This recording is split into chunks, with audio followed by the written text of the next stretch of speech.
மகனே நாட்டுக்கு நாடு மகா நாடு நீர்வள குடிவள தடவள பொருதிய நாட்டுடைய பேர் என்னப்பா? தமிழ்நாடுதாமா மகனே, என்னிடம் எக்கச்சக்கம் தெரிவிக்க கூடாதப்பா. பேசக்கூடாதா? நான் உனக்கு தாய் அல்லவா? ஆமாமா ஆமாமா ஆமா அம்மா.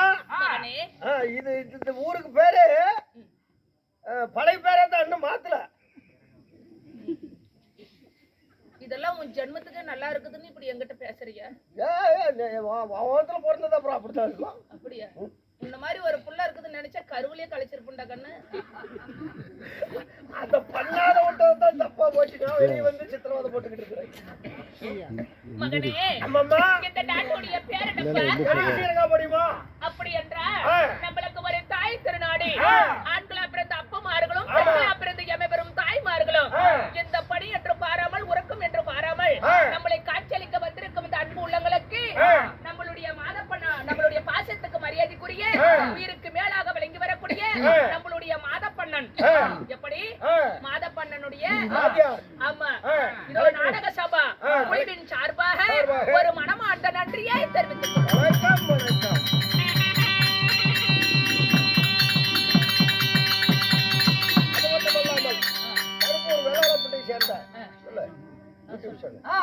இதோ நம்மளுடைய அண்ணாவாகிய செல்வன் அவர்கள் யூடியூப் சேனல் வைத்திருக்கின்ற அவருக்கும் ஒரு மனமார்ந்த நன்றியை தெரிவித்துக் கொள்கிறேன். மகனே, அப்படி இருந்தாலும் என்று வைத்துள்ள நாடகத்துடைய பேர் என்ன? என்று வைத்துள்ள நாடகத்துடைய என்னப்பா காரணம்? ஆமா, எதுவுமே தெரியாம நீ எதுக்கு வேஷ போட்டு வெளியே வந்தா? எல்லாம் நான் சொல்லி உனக்கு சம்பளம் வாங்கிட்டு போலான்னு பாக்குறியா? என்கிட்ட கேட்டு தெரிஞ்சுக்கலான்னு பாக்குறேன். எதுக்காகப்பா? என்ன சொல்றது? அதான் தெரியாதுன்னு. அப்படியா? மாதேசா என்ன மாதப்பண்ணா என்ன சாமி? இதோ கடலை அம்மனுக்காக இந்த ஊரு பொதுமக்கள் ஊரு முக்கியஸ்தர்கள் அனைவரும் ஒற்றுமையாக சேர்ந்து இந்த பத்தினி பராசக்திக்காக இன்று ஓரிரவு நாடகம் அரங்கேற்றம் செய்துள்ளார். வைத்துள்ள நாடகத்துடைய பெயரோ பொன்னடியா நாடகத்துல 7 ராத்திரி கூத்து.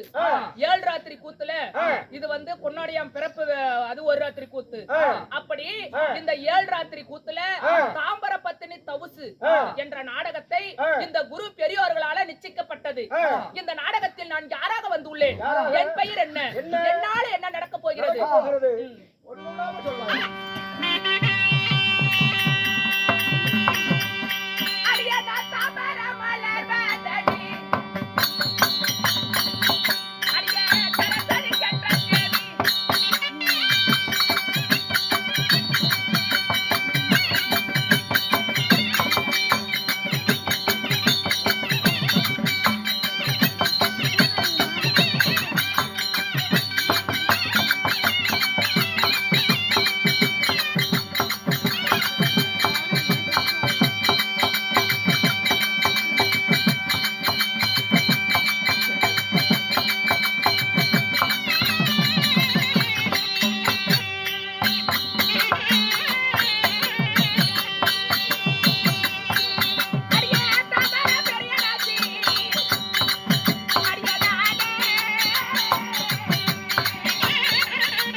நான் தாம்பர மலர்வதனி, அந்த சரஸ்வதி கேட்ட தேவி.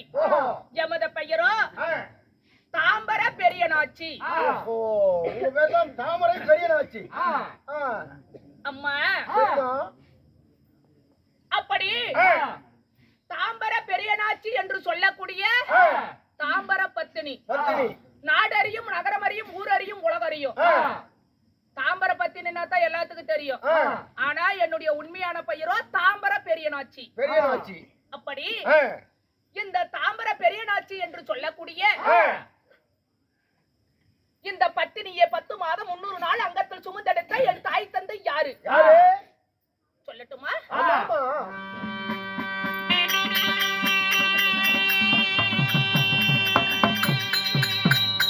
அடியா என்ன பெற்றோரே, அடியா அத்தையாரோ,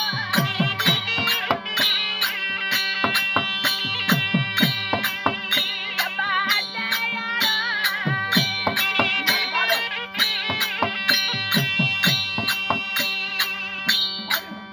எப்பா பாகோடனே,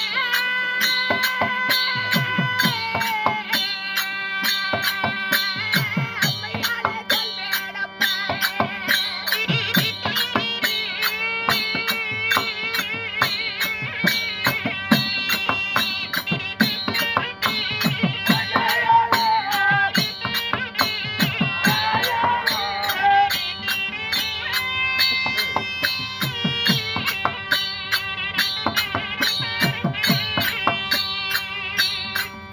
எப்பா சட்டானத்தை, எப்பா கவுண்டாரோடி, அடிய பாஜமுல்லே,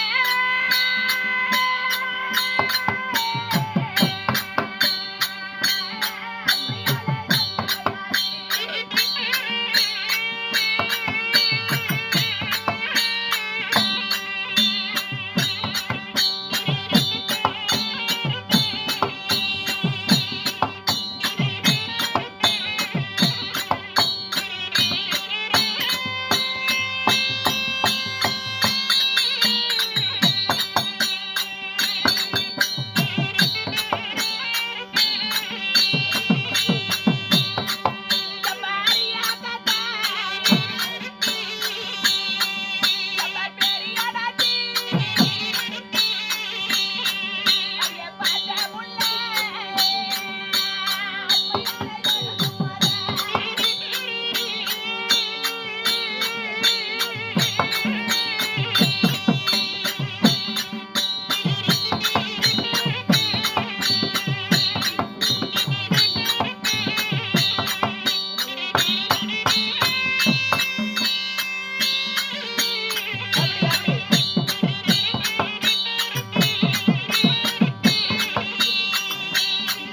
அப்பா பெத்தகோரி அம்மா,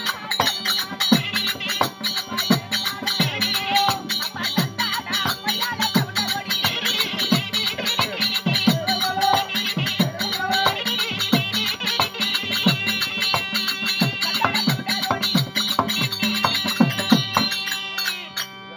அம்மா. அம்மா ஆ. என்னை 10 மாதம் 300 நாள் அங்கத்தில் சுமந்தெடுத்த என் தாய் தந்தை யாரு? யாரு? என்னை மாறால என கட்டி மடி மேல நடவலைக்கு நெய்யால சாதமிட்டு நேத்திரம வளர்த்த தாயார் தந்தையாரு யாரு? யாரு? என்னுடைய தந்தையாரோ சந்தன கவுண்டர், சந்தன கவுண்டர். என் தாயாரோ ஆ. அரியாக்கா பெரியநாச்சி. அரியாக்கா பெரிய நாச்சி. சந்தன கவுண்டருக்கும் ஆ. அரியாக்கா பெரிய நாச்சிக்கும் ஆ. நான் ஒருவளே பிறந்தவள் இந்த தாம்பர பெரிய நாச்சி. ஓஹோ. அப்படி ஆ. நான் ஒரே ஒரு பெண்ணாக நான் பிறந்து பிறந்து. எங்களுடைய ஆ. எனக்கு 16 மங்கையான பிறகு ஆன பிறகு என் மாலையிட்ட மன்னவர் யாரு? யாரு? எங்களுடைய குலம் கோத்திரம் என்ன? என்ன? எங்களுடைய ஜாதி என்ன? என்ன? எங்களுடைய குலதெய்வம் என்ன? என்ன? விளக்கமா சொல்றேன், கவனமா கேளு. ஆ.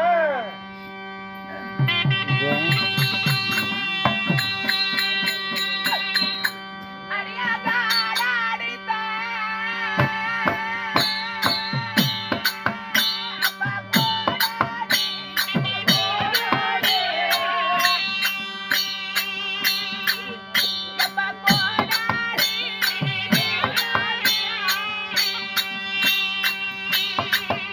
அடியாடி போட்டி, அப்பையால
ஆடாடு கோனாடு அழகு பொன்னி வடநாடு இந்த காராள பேரே சொன்னா கல்மேல நெல் விளையும் இந்த வெள்ளாளம் பேரே சொன்னா வேலி பயிரோடும் எட்டும் தலை தான் பொருந்துமா அப்படி காலையில மழை பொழியும் கடுகு சம்பா நெல் விளையும் மாலையில மழை பொழியும் மதுர சம்பா நெல் விளையும் அப்படி நாங்களோ காராள வம்சத்துக்கு சேர்ந்தவங்க எப்படி காராள வம்சத்துக்கு சேர்ந்த கவண்ட முட்டை இருந்தாங்க சரி அப்படி நாங்க காராள வம்சமாக இருந்தாலும் எங்களுடைய குலதெய்வமோ மண்ணில பிறந்த மதிகார செல்லியம்மா செல்லியம்மா ஆமா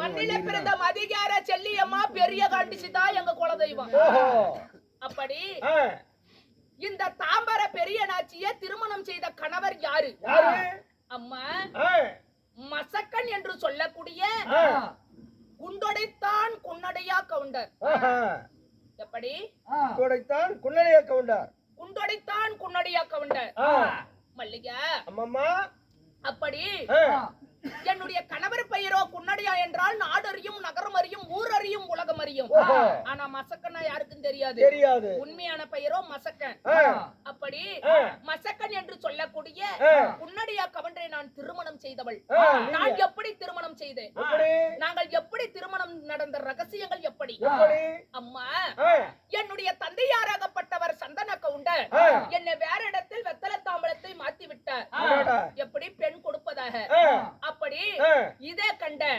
எங்களுடைய வீர சாமுகன் இங்கிருந்து ஓடாடி சென்றான் குன்னடியனிடம் ஆனால் குன்னடியா கவுண்டரே உன்னுடைய மாமா மகளாகப்பட்டவளுக்கு தாம்பர பெரிய நாச்சிக்கு திருமணம் என்று சொல்லி உன்னுடைய மாமனாகப்பட்டவர் சந்தன கவுண்டர் வேற இடத்தில் வெத்தலை தாம்பலத்தை மாற்றி விட்டார் என்று உரைக்கிறார் யாரு சாமுகன் உரைக்கிறான் குன்னடியானிடம் அப்பொழுது உரைக்கும் வேளையில என்னுடைய கணவராகப்பட்டவர் குன்னடியா இங்கிருந்து வந்தார் எனக்கு இல்லாத உரமா அடுத்தவனுக்கு எப்படி அப்படி என்று சொல்லி என்னை கைப்பிடித்து எங்கே அழைத்து செல்கிறார் எங்களுடைய மண்ணில பிறந்த மதிகார செல்லியம்மன் ஆலயத்துக்கு அழைத்து செல்கிறார் அப்படி அந்த செல்லியம்மன் கோயிலுக்கு முன்பதாக என்னை திருமணம் செய்து அழைத்து போகும் வேளையிலே அவர் என்ன வார்த்தை உரைக்கின்றார் முன்னாடியே கவண்ட ஆலத்தா கவண்ட மகன் கோலத்தா கவண்ட கோலத்தா கவண்ட மகன் குட்டியா கவண்ட இந்த குட்டியா கவண்ட மகன் தான் குன்னடியா கவண்ட என் மாமனார் பேர் என்ன குட்டியா கவுண்டர் ஆமா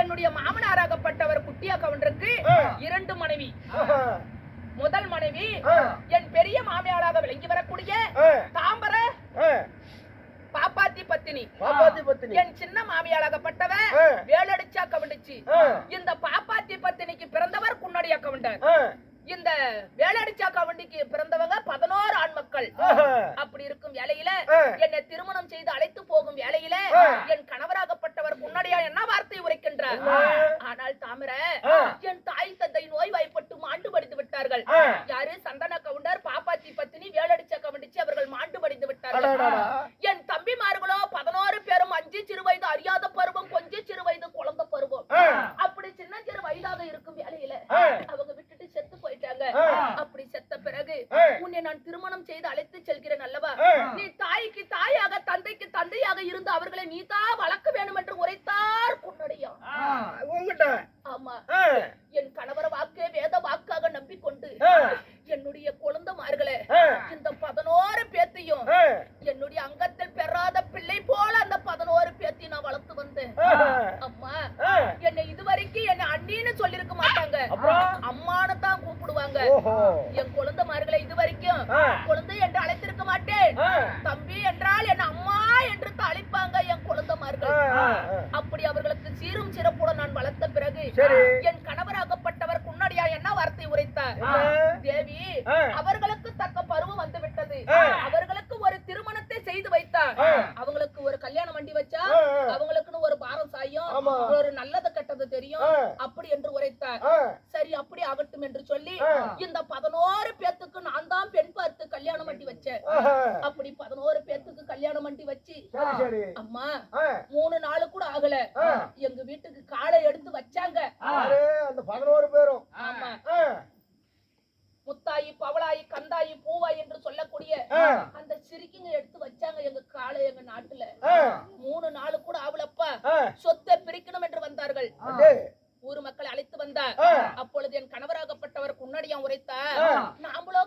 உரைத்தாரு. நம்மளுடைய நியாயத்திற்கு ஊர்க்காரர் வேண்டாப்பா, நீங்க வந்ததுக்கு நன்றி என்று அவங்களை அனுப்பி வைத்து விட்டு என் கணவராகப்பட்டவர் குன்னடியா எப்படி என்றால் மலைக்கு கூட பள்ளி கூட ஒதுங்கினது கிடையாது. யாரு உங்க வீட்டுக்காரரு? ஆமா, ஒன்னு ரெண்டு கூட என்ன தெரியாத ஒரு அப்பாவி மனிதன் அடிச்சா கூட ஒரு அடி வாங்கிட்டு போட்டா ரொம்ப சாப்பிட்டு போவாரு. அப்படியாக அந்த ஒரு நல்ல மனிதன் எப்படி என்றால் மல்லிகை பூ போல அப்படியாக அந்த மனிதர் என் கணவராகப்பட்டவர் என்ன வார்த்தை உரைத்தார்? தம்பி, நம்மளுடைய தாய் தந்தை செத்த பிறகு உங்களை நான் சீரும் சிறப்புடன் தான் வளர்த்து வந்தேன். சரி, உங்களுக்கு திருமணம் செய்து வைத்த உடனே சொத்தை பிரிக்கணும் என்று வந்து விட்டீர்களே. அப்பா, நான் எல்லாத்துக்கும் மூத்தவன் நானு, இருந்தாலும் நான் சொத்தை நான் பிரிக்கல, நீங்களே சொத்தை பிரிச்சு கொடுங்க அப்பா என்று உரைத்தார் குன்னடியான். அதே பிரகாரம் என்னுடைய குழந்தைமார்கள் சொத்தை பிரிச்சிருந்தா கூட என் மனசு ஆறுதல் ஆயிருக்குண்டா. ஆனா அந்த நேத்து வந்த அந்த சிரிக்கிங்க அது எப்படி சொத்து அளக்குறாங்க? கட்டி இருக்கிற சீலியை அவுத்து சீலியில முளம் போட்டு குடிக்கிறாங்கடா, காட்டு அளக்குறாங்க. அப்படி காட்டு அளந்த உடனே அம்மா, இந்த சமமான பூமி எல்லாம் அவங்க வச்சுக்கிட்டாங்க, எங்களுக்கு குண்டு கரடை கை நீட்டி காட்டினாங்க. சரி, அதே போதும் என்று வைத்துக் கொண்டோம். இந்த மச்சி மாளிகை எல்லாம் அவங்க வச்சுக்கிட்டாங்க, எங்களுக்கு ஒரே ஒரு குச்சி வீடு மட்டும் கொடுத்தாங்க. சரி, அதே போதும் என்று வச்சுக்கிட்டோம். எங்களுக்கு சீதனம் என்ன சீதனம் கொடுக்கறாங்க? கம்பம் போன மரம், புடி இல்லாத கொடுவாளு, கருக்கு இல்லாத அருவாளு, ஒரு ஒத்த கொம்பு மாடு, இதுதான் எங்களுக்கு சீதனமா கொடுக்கறாங்க என் குழந்தைமார்கள். குழந்தைமாருங்க. ஆமா. சரி, அதே போதும் என்று வைத்துக் கொண்டோம். அதே பிரகாரம் என் கணவராகப்பட்டவர் குன்னடிய கவுண்டர் வெட்டியத்துக்குள்ள அந்த குண்டு கரடை ஒரு சமம் செய்தார். பள்ளிக்கூடத்துக்கு போவாத படிப்பறிவு இல்லாத மனுஷன் அவ்வளவு திறமசாலி, உழைப்பாளி. அவர் எப்படி செய்திருப்பார் ஒருவரே? அவர் சாப்பிடக்கூடிய சாப்பாடு எவ்வளவு? 7.5 கண்டகம் ஆரிக்களி, 3 கண்டகம் கொள்ளு கடப்பான், 32 குடம் மோரு குடிப்பார். யாரு? குன்னடியான். அப்படி இவர் அந்த வேலையை செய்த உடனே பார்த்தார்களே முத்தா கவுண்டன், நார்த்தா கவுண்டன், காத்தா கவுண்டன், கந்தா கவுண்டன். ஆஹா, நாம அந்த குண்டு கரடை கை நீட்டி காட்டின உடனே வெட்டியத்துக்குள்ள ஒரு சமம் செய்து வயலு போல அடித்து விட்டானே இந்த குன்னடியான். இந்த குன்னடியான அங்க வச்சிருந்தா நாம பழைக்க முடியாது அப்படி என்று சொல்லி இந்த கருமலை காற்றிலே புளிய மரத்தடியிலே கட்டி போட்டு அடிக்கிறாங்க குன்னடியானவ. எங்க அடிக்கிறாங்க? எங்க அடிக்கிறாங்க? கருமலை காட்டுல, கருமணல் காட்டுல. அப்படி இந்த கருமலை காற்றிலே புளிய மரத்து அடியில கட்டி போட்டு அடிக்கிறாங்க குன்னடியா கவுண்டர். இதே கண்ட சாம்பக உடனடியாக ஓடோடி செல்கிறான் தாமரையிடம். அம்மா, தாயே தாமரை, உன்னுடைய கணவராகப்பட்டவர் குன்னடியானே, உங்க குழந்தைமார்கள் 11 பேத்து உன்னுடைய கணவரை கட்டி போட்டு அடிக்கிறாங்க அப்படி என்று உரைத்தான் சாம்பகன். சாம்பகனுடைய வார்த்தை கேட்ட இந்த தாமரை பெரிய நாச்சி இங்கிருந்து ஓடோடி சென்று, தம்பிமார்களே வேண்டாப்பா, உன்னை தாய்க்கு தாயாகவும் தந்தைக்கு தந்தையாகவும் உங்களை மார் மேலையும் தோல் மேலையும் தூக்கி போட்ட வளர்த்தன அண்ணன்ப்பா, இப்படி அண்ணன் என்றும் பாராமல் இப்படி இந்த புளிய மரத்தடியில கட்டி போட்டு அடிக்கிறீங்களே, வேண்டாப்பா, அவரை விட்டு விடுங்கள் என்று கத்திரினேன். அந்த பாவி சண்டாரவள் என் கணவரை விடுவதா அல்ல. அப்பொழுது பார்த்தேன், நம்மளுக்கு தேவை நம்மளுடைய கணவர் உயிர்தான், அதுதானே நம்மளுக்கு தேவை அப்படி என்று சொல்லி நான் என்ன செய்தேன்? ஆனால் தம்பிமார்களே, குழந்தைமார்களே, எங்களுக்கு நாடு வேண்டாம், நகரம் வேண்டாம், சொத்து வேண்டாம், சுகமே வேண்டாம், எங்களுக்கு எதுவுமே தேவையில்லை. என் கணவராகப்பட்டவர் அவர் உயிர் மட்டும் விட்டால், உயிரோடு விட்டால் போதும்பா. இந்த தங்கமலை நாட்டை விட்டு நாங்க அகில் நாடு எங்கேயாவது போய் பொழைச்சிக்கிறோம், என் கணவரை விட்டு விடுங்கப்பா என்று சொன்ன பின்னாடி தாண்டா என் கணவரை விட்டாங்க. அதே பிரகாரம் இந்த தங்கமலை நாட்டுல நீங்க இருக்க கூடாது என்று சொன்னார்கள். என் கணவராகப்பட்டவர் 60க்கு 60 குறுக்கு 20 ஆக மொத்தம் 80 வருடம் ஆகிறது. அவருக்கும் வயதாகிவிட்டது, இந்த பாவிக்கும் எனக்கு வயதாகிவிட்டது. என் குழந்தைமார்களே, எங்களுக்கு குழந்தைகள் என்று இந்த பாவியாகப்பட்டவள் நான் எண்ணியிருந்த எண்ணமெல்லாம் மோசம் போய்விட்டேன். அம்மா, என் கணவரை காப்பாற்ற வேண்டும் அப்படி என்று சொல்லி இந்த தங்கமலை நாட்டை விட்டு நாங்க வெளியே ஏறும் போது என்னுடைய குழந்தை மனைவிங்க என்ன வார்த்தை உரைத்தார்கள்? இந்த பாவியாகப்பட்டவர் என் கணவரை நான் திருமணம் செய்து இந்த பாவிக்கு என்ன ஒரு வருத்தம் தெரியுமா? அம்மா,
இந்த பாவிக்கு ஒரு மைதடி தண்ணி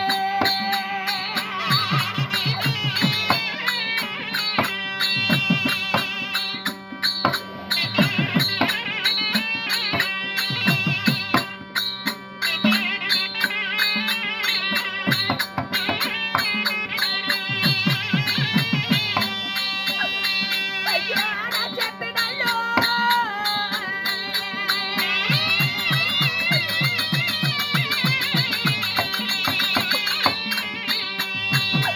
ஐயோ நான் மடிதோ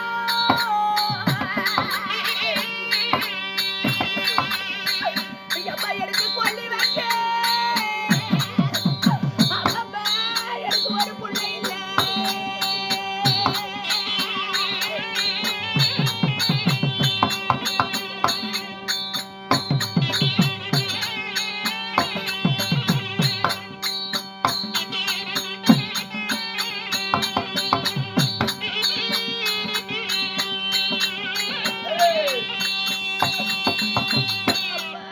அம்மா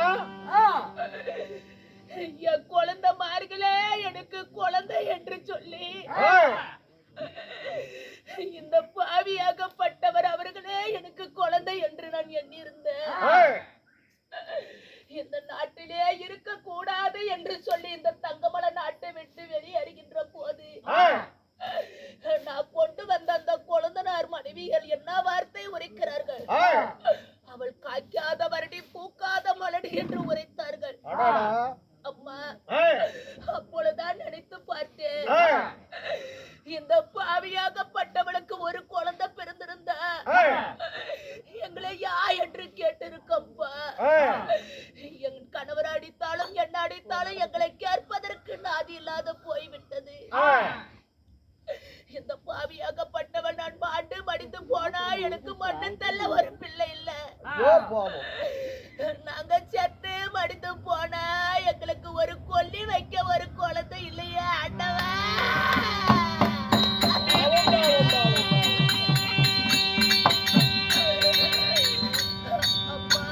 அம்மா இந்த பாவியாகப்பட்டவள் ஒரு குழந்தை இல்லாத போய்விட்டது யாருக்கு செய்யாத பாவம் இந்த சட்டாளி நான் என்ன அப்படி நான் செய்திருப்பேன் பிச்சை என்று வந்தவருக்கு இல்லை என்று சொன்னதல்ல பிள்ளை